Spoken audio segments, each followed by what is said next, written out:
On a winter's day in 1643, in a small manor house in the English countryside, a baby was born so tiny that his mother would later recall he could fit inside a quart mug. No one expected this frail, premature infant to survive the week. His father was already dead. His future seemed as dim as the candlelight that flickered in that cold Lincolnshire room. That baby was Isaac Newton, and against all odds, he would live to transform our understanding of reality itself. This is the story of a man who was simultaneously the greatest scientific mind in history, and one of its most troubled souls, a genius who unlocked the secrets of gravity, light, and motion, yet spent years trying to turn lead into gold. A revolutionary thinker who changed everything we know about the universe, while nursing grudges that lasted decades and wrestling with demons that never left him. The unwanted child Isaac Newton entered the world on Christmas Day 1642 in Woolsthorpe Manor, a modest limestone farmhouse in Lincolnshire. His father, also named Isaac, had died 3 months before the birth, a prosperous but illiterate farmer who signed documents with an X. The infant Isaac was born premature, so small and weak that 2 women sent to collect medicine doubted whether he'd be alive when they returned. But young Isaac clung to life with a tenacity that would define his entire existence. For the first 3 years, it was just Isaac and his mother, Hannah. Then came the betrayal that would scar him forever. Hannah remarried to a wealthy 63-year-old clergyman named Barnabas Smith. But Reverend Smith had a condition. He would not raise another man's child. Hannah had to choose between financial security and her son. She chose security. At 3 years old, Isaac Newton was left behind at Woolsthorpe Manor, cared for by his maternal grandmother, while his mother moved to a neighboring village to start her new life. She would have 3 more children with Reverend Smith children, who got to live with their mother, while Isaac watched from a distance. Imagine being that child, old enough to remember your mother, but watching her build a family that doesn't include you. The abandonment was absolute. Years later, at age 19, Newton would compile a list of his sins, and among them he confessed, threatening my father and mother Smith to burn them, and the house over them. The rage was real. The wound never healed. And in that lonely farmhouse, young Isaac began to retreat into his own mind, a mind that would eventually encompass the workings of the entire cosmos. The peculiar boy. When Isaac was 10, Reverend Smith died, and Hannah returned to Woolsthorpe with Isaac's 3 half-siblings. She was now a wealthy widow, but the reunion wasn't the happy homecoming one might imagine. Isaac remained emotionally distant, isolated, peculiar. He wasn't interested in making friends or playing childhood games. He was interested in how things worked. He built windmills, perfect scale models powered by mice, running on tiny treadmills. He constructed water clocks of ingenious design. He filled notebooks with observations about the world around him, the dates of storms, the behavior of light, the movements of the sun. While other children played, Isaac Newton was already beginning his lifelong project, understanding the hidden rules that governed reality. At 12, he was sent to the King's School in Grantham, where he boarded with the local apothecary. Here, something unexpected happened. For the first, and perhaps only time in his life, Newton developed something resembling normal human relationships. He became friends with the apothecary's stepdaughter, Catherine Storer, possibly even developing romantic feelings, though this was Newton, so romantic might be overstating it. He also became competitive with other students, particularly after one boy kicked him in the stomach. Newton's response? He challenged the boy to a fight and won. Then he vowed to beat him academically too, and did. This pattern, responding to slights with absolute determination to dominate, would repeat throughout Newton's life. But just as Isaac was finding his place in the world, Hannah intervened again. At 17, she pulled him out of school. Her plan? Make him a farmer. The idea was absurd, like asking Leonardo da Vinci to plow fields. Isaac was hopeless at farming. He'd get distracted, reading under trees while the sheep wandered off. He'd solve mathematical puzzles instead of managing the manor. He was, by all accounts, absolutely terrible at practical agriculture. Fortunately, his uncle and the schoolmaster at Grantham recognized what Hannah couldn't see. This boy was exceptional. They convinced her to let Isaac return to school and prepare for university. In 1661, at age 18, Isaac Newton arrived at Trinity College, Cambridge. He was about to disappear into his own mind for 4 years and emerge as something the world had never seen before. The Plague. Years when genius exploded at Cambridge, Newton was a subsizer, a student so poor he had to work as a servant to wealthier students, emptying their chamber pots and serving their meals in exchange for his education. The humiliation must have been intense, but Newton did what he always did. He retreated inward, into books and ideas. He devoured the works of the great thinkers Aristotle, Descartes, Galileo, Kepler. But Newton wasn't content to simply learn what they'd discovered. Even as a student, his notebooks reveal something extraordinary. He was questioning everything, testing every assumption, working through problems that had stumped the greatest minds in Europe. In 1665, just as Newton was beginning to make mathematical breakthroughs, disaster struck England. The Great Plague swept through London and made its way toward Cambridge. The university closed. Students were sent home. Newton, now 22 years old, returned to Woolsthorpe Manor, that same house where he'd been abandoned as a child. What happened next is almost impossible to believe.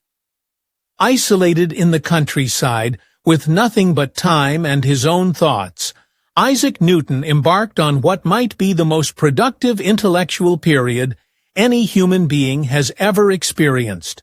In just 18 months, from 1665 to 1667, he essentially created modern physics and mathematics as we know them.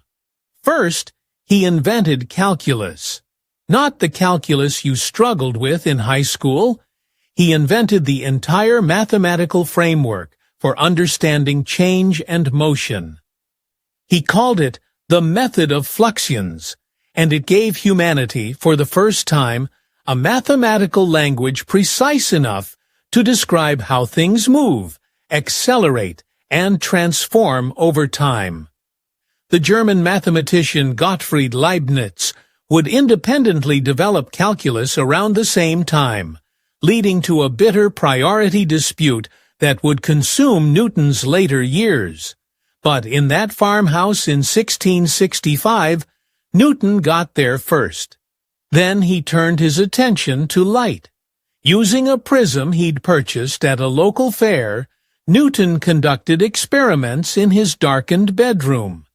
He let a beam of sunlight pass through the prism and watched as it split into a rainbow of colors.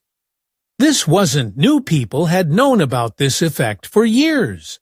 But what Newton did next was revolutionary. He took a second prism and recombined those colors back into white light. Then he isolated a single color and passed it through another prism. It didn't split further. This proved something profound. White light wasn't pure. It was made up of all colors mixed together. The prism didn't add color to light. It was revealing what was already there. It seems simple now, but this overturned centuries of assumptions about the nature of light and color. Newton had discovered that he could mathematically describe the behavior of light, that color itself had an order, a structure, a logic. And then, of course, there's the apple. The famous story goes that Newton was sitting in his garden at Woolsthorpe when an apple fell from a tree, and this inspired his theory of gravity. The story has been told so many times it's become cliché, dismissed by some as myth. But here's the thing. Newton himself told this story. Late in his life, he recounted to friends how watching an apple fall had indeed triggered a crucial insight. But it wasn't just about the apple falling. Every farmer's child had seen apples fall. Newton's genius was in asking, why does the apple fall down? What makes it fall? And then the leap. If gravity pulls the apple to the earth, does it also pull the moon? The moon is constantly falling toward the earth, but never hits it because it's also moving sideways fast enough to keep missing. That's what an orbit is, perpetual falling. And if gravity works on the moon, why not on Jupiter's moons? On the planets orbiting the sun? Could one force, one law, govern an apple in a garden and the movements of celestial bodies millions of miles away?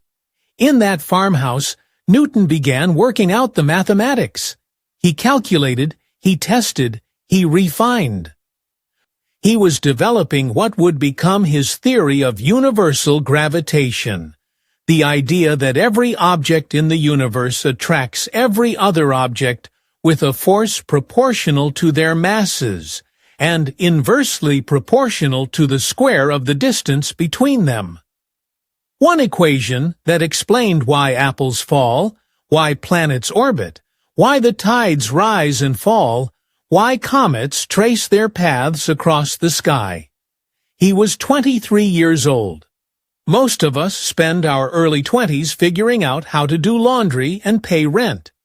Newton spent his decoding the fundamental operating system of the universe. The Reluctant Professor. When Cambridge reopened in 1667, Newton returned and was elected a Fellow of Trinity College. 2 years later, at just 26, he became the Lucasian Professor of Mathematics, one of the most prestigious academic positions in England. His predecessor, Isaac Barrow, had recognized Newton's genius and essentially stepped aside for him. But here's where Newton's story becomes strange. He had already made discoveries that would transform science. He had calculus, he had optics, he had the beginnings of gravitational theory. And he told almost no one. Newton was pathologically secretive. He wrote his discoveries in notebooks that he shared with virtually nobody. When he did give lectures as Lucasian professor, students rarely attended. Those who did often couldn't understand what he was talking about. Newton didn't seem to care.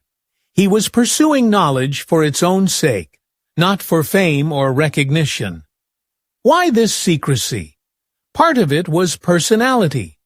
Newton was naturally reclusive and suspicious of others, but part of it was something darker. He couldn't handle criticism. Any challenge to his ideas felt like a personal attack, and Newton would respond with overwhelming force, nursing grudges that could last decades. This became clear in 1672, when Newton made his first major public contribution to science. He presented his theory of light and color to the Royal Society in London. The response? Mixed. While many praised it, some natural philosophers, including Robert Hooke, one of England's leading scientists, raised objections. Newton's reaction was extreme. He didn't just defend his ideas, he took the criticism as a personal assault.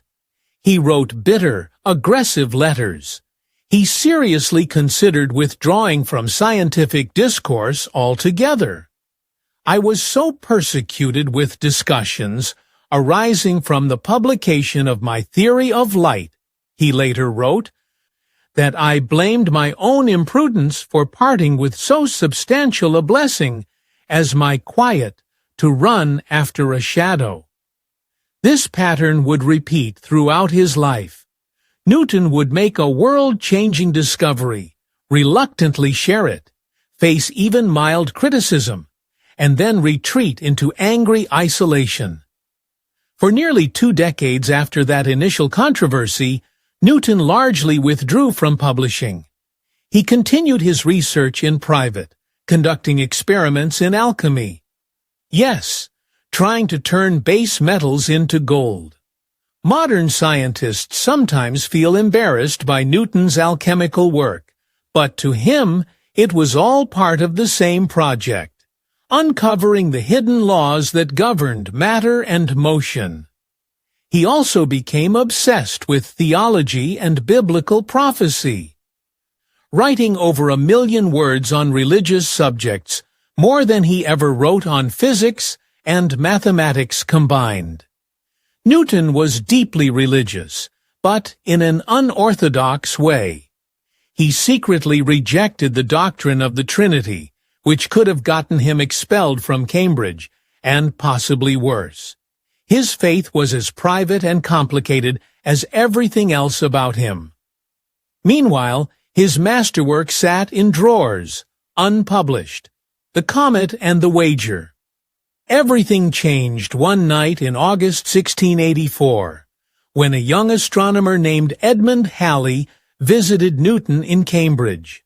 Halley was part of a group of natural philosophers who had been arguing about planetary motion. They suspected that the force keeping planets in their orbits decreased with the square of the distance from the Sun, but no one could prove it mathematically. Halley put the question to Newton directly. What would be the curve described by planets if gravity decreased with the square of the distance? Newton answered immediately. An ellipse. Halley was stunned. How did Newton know? Why, I have calculated it, Newton replied casually. Halley begged Newton to show him the calculations. Newton rummaged through his papers but couldn't find them. He promised to redo the work and send it to Halley. What Newton sent a few months later wasn't just a proof, it was a 9-page treatise that laid out the mathematical foundations of orbital mechanics. Halley immediately recognized what he was reading. This wasn't just a solution to one problem. It was a complete revolution in understanding motion and force. He rushed back to Cambridge and convinced Newton to expand his work into a book. Newton resisted at first. Publishing meant criticism, and criticism meant pain. But Halley was persistent, even offering to pay for the publication himself when the Royal Society's funds ran short. Finally, Newton agreed. He withdrew from the world completely, barely eating or sleeping, working with an intensity that worried his colleagues. When he did emerge for meals at Trinity College, he often seemed in a trance, still working through problems in his mind. 20 months later, in 1687, the result appeared.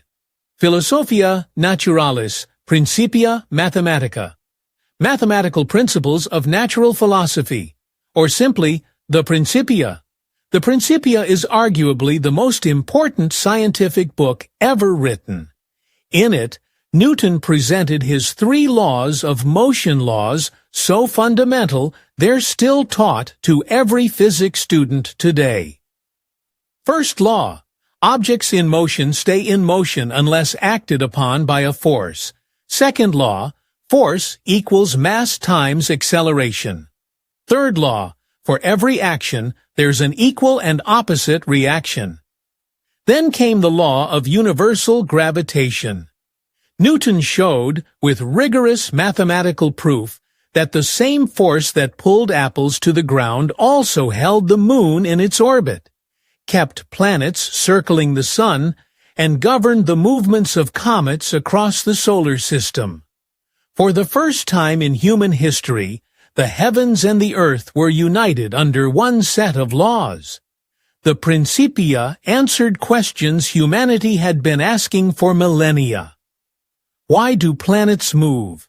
Why don't they fall into the sun or fly off into space? What keeps the moon from crashing into the earth?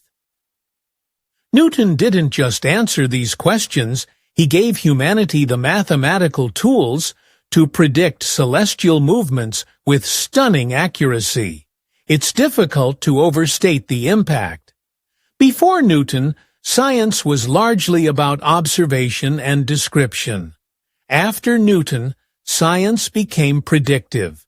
You could calculate where a planet would be in 100 years. You could predict eclipses centuries in advance. You could, in principle, know the position of every object in the universe if you knew its mass, position, and velocity. The universe, Newton showed, was a clockwork mechanism operating according to eternal, unchanging laws. And he had discovered those laws. The stolen glory.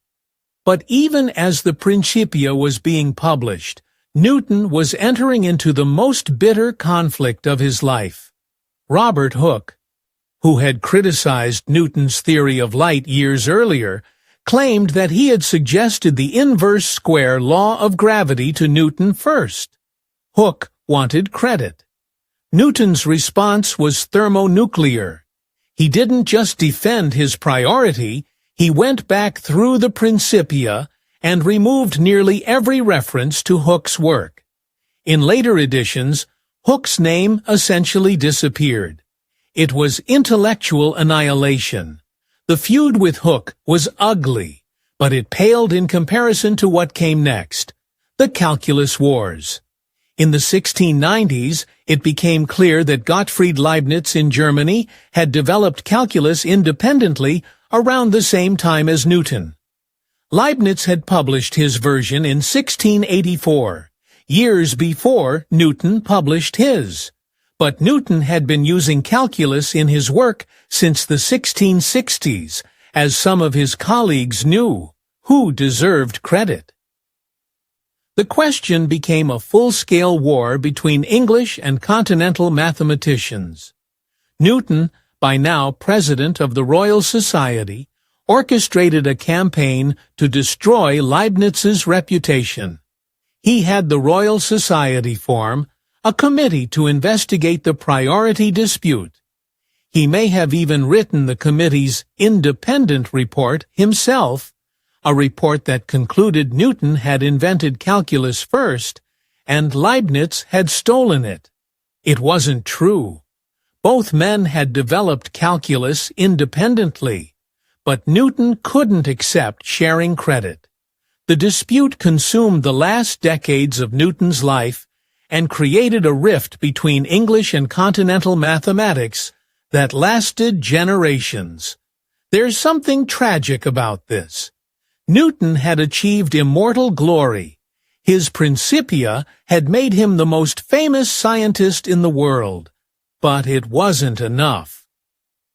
He couldn't tolerate the thought that anyone might diminish his achievements, even slightly. The Warden of the Mint in 1696. Something unexpected happened. Newton left Cambridge. Through political connections, he was appointed Warden of the Royal Mint in London.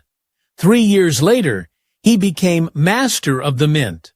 Many saw this as a ceremonial position, a comfortable retirement for an aging genius. Newton had other ideas. England's currency was in crisis. Counterfeiting was rampant. The economy was destabilized. Newton approached his new role with the same intense focus he'd brought to physics. He went undercover in taverns, gathering intelligence on counterfeiters. He interrogated suspects personally. He sent men to the gallows for monetary crimes. Newton the physicist became Newton the prosecutor, and he was ruthless. Some historians estimate he was responsible for at least a dozen hangings. The tender mercy that might be expected from a man who'd unlocked the secrets of the universe. It wasn't there. Newton saw counterfeiting as a threat to order, and he eliminated threats. He also oversaw the Great Recoinage of 1696, which stabilized England's currency. It was a massive logistical achievement, requiring the recall and reminting of virtually all English coins. Newton managed it with the same precision he'd brought to calculating planetary orbits. Living in London, wealthy and famous, Newton finally entered society. He held court with intellectuals, politicians, and nobles. He was knighted by Queen Anne in 1705, becoming Sir Isaac Newton. But even now, he remained emotionally isolated. He never married, had no children, and formed no lasting intimate relationships. His closest companion in later years was his niece, Catherine Barton, whose presence in his household sparked occasional gossip. The final years. As Newton aged, his legend grew. Young scientists made pilgrimages to meet him. He continued to work, preparing new editions of the Principia and his work on optics. But he also spent enormous energy on those old feuds. The war with Leibniz continued until Leibniz's death in 1716, and even then, Newton couldn't let it go. There are glimpses in his final years of self-awareness about his own difficult nature. When asked how he had made his discoveries, Newton offered a rare moment of humility. "If I have seen further, it is by standing on the shoulders of giants." Of course, he originally wrote this in a letter to Robert Hooke, and some historians think it was actually a subtle insult. Hooke was short and hunchbacked. With Newton, even his humility was complicated. On March 20th, 1727, at age 84, Isaac Newton died in London. He was buried in Westminster Abbey with full honors, the first scientist ever accorded such recognition. The funeral was attended by nobles, politicians, and intellectuals from across Europe. The pallbearers included 2 dukes and 3 earls. Voltaire, who attended the funeral, wrote, "Not long ago, a distinguished company were discussing the trite and frivolous question, who was the greatest man, Caesar, Alexander, Tamerlane, or Cromwell? Someone answered that without doubt it was Isaac Newton. And rightly, for it is to him who masters our minds by the force of truth, and not to those who enslave them by violence, that we owe our reverence." The legacy. What do we make of Isaac Newton? How do we understand a man of such towering genius and such troubling flaws? He was, without question, one of the supreme intellects in human history. His laws of motion and universal gravitation weren't just right. They remained the foundation of physics for over 2 centuries, until Einstein's relativity revealed deeper layers. Even now, for most practical purposes, launching satellites, designing bridges, calculating trajectories, Newton's laws work perfectly. 300 years later, we still teach them, because they're still true in the regime where we live our lives. His invention of calculus gave humanity the mathematical language to describe change, motion, and accumulation. Every time an engineer calculates the stress on a building, Every time a physician models the spread of a disease, every time an economist projects growth rates, they're using tools Newton created.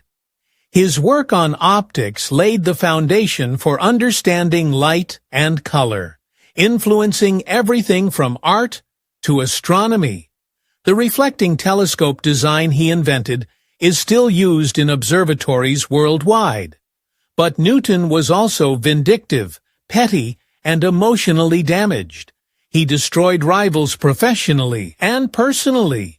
He couldn't collaborate, couldn't share credit, couldn't accept criticism without spiraling into rage. The same mind that could comprehend the universe couldn't navigate basic human relationships. Perhaps the two things were connected. Maybe the trauma of childhood abandonment drove him to seek control and certainty in the natural world. A world that, unlike people, followed rules that could be perfectly understood. Maybe his inability to forgive reflected the fact that he'd never forgiven his mother for leaving him. Maybe his secrecy was a form of self-protection, a way to avoid the vulnerability that comes with sharing yourself with others. Or maybe genius and dysfunction often walk hand in hand. Maybe the kind of mind that can see patterns no one else can see also struggles with the ordinary patterns of human interaction. What's certain is this: Isaac Newton changed everything. Before him, humanity understood individual phenomena. This apple falls, that planet moves. After him, we understood that everything is connected through universal laws, written in the language of mathematics. We understood that the universe is knowable, predictable, rational. Nature and nature's laws lay hid in night, wrote the poet Alexander Pope. God said, "Let Newton be," and all was light. But perhaps the most revealing assessment came from Newton himself.